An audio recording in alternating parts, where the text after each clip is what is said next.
కలియుగ ప్రత్యక్ష దైవమైనటువంటి శ్రీ వెంకటేశ్వర స్వామిని తిరుమలలో ఎన్నిసార్లు చూసినా, ఎంతసేపు చూసినా తనివి తీరదు కదా!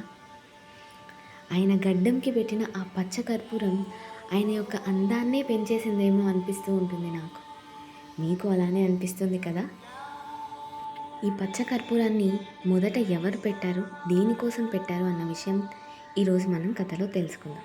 మరెందుకు ఆలస్యం, కథ మొదలు పెట్టేద్దామా? ఇది 13వ శతాబ్దంలోని అనంతాల్వార్ గారి కథ. అనంతాల్వార్ గారు తన భార్యతో కలిసి ఏడుకొండలపైన నివసిస్తూ అక్కడ పువ్వులని, తులసి మొక్కలని ఒక తోటలాగా తయారు చేసి పెంచుతూ ఉండేవారు. ఆ తోట నుండి వచ్చిన పువ్వులని స్వామివారి కైంకర్యాలకి ప్రతిరోజు ఉపయోగిస్తూ ఉండేవారు. అలా తమ జీవితాన్ని సాగిస్తూ ఉండేవారు.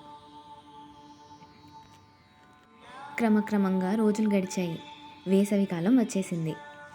పుష్కరిణిలో ఉన్న నీరు కూడా క్రమంగా తగ్గడం చూసి అనంతాల్వార్ గారు తన మొక్కలకి నీరు ఎలా వేయాలి అని ఆలోచిస్తూ ఉండేవారు. అందుకోసం తానే ఒక బావిని నిర్మించడం మొదలుపెట్టాడు.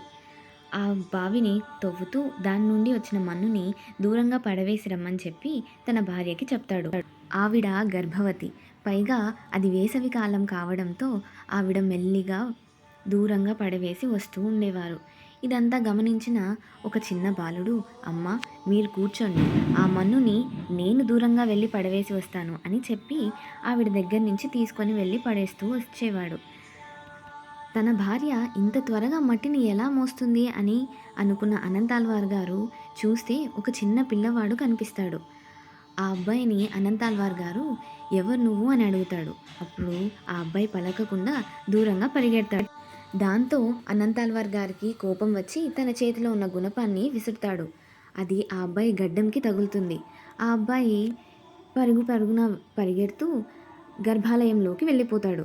అనంతాల్వార్ గారు ఎంత వెతికినా ఆ అబ్బాయి మాత్రం కనిపించలేదు. తీరా వెళ్ళి చూస్తే వెంకటేశ్వర స్వామి మూల విరాట్టు గడ్డం నుండి రక్తం రావడం గమనిస్తాడు అనంతాల్వార్ గారు. అది చూడగానే ఆయనకంతా అర్థమైపోతుంది. ఆ పిల్లవాడిలాగా వచ్చింది తనేనని అర్థం చేసుకుంటాడు. ఎంతో దుఃఖంతో స్వామివారిని క్షమించమని వేడుకుంటాడు.